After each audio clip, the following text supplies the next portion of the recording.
Hello everyone. Today we're going to talk about the Analogue Forecast PRO indicator.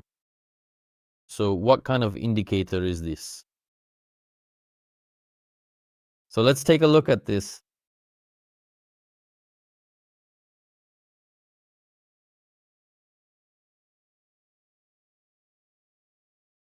Let's do it this way. This advanced indicator meticulously analyzes the extensive previous history and identifies highly similar patterns and historical matches from various past instruments. It then carefully overlays these data points onto the current chart and suggests various possible scenarios for future price movement. As you can clearly see right here in this specific example, there is this distinct blue and red pattern, and this is exactly where it takes the data from to make its predictions.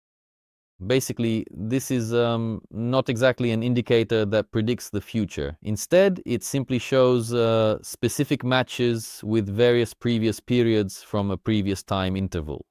It is essentially a reflection of historical data.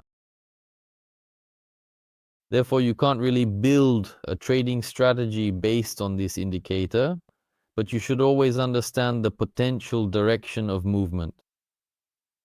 And I'll say this, it's very interesting to observe price movements through patterns. And this indicator actually shows the different scenarios that can happen. That's it. But again, this indicator does not predict the future. It simply shows analogies with what has already happened, with what has already been, and overlays this as a shadow on what could potentially happen. So that's all. Thank you for your attention.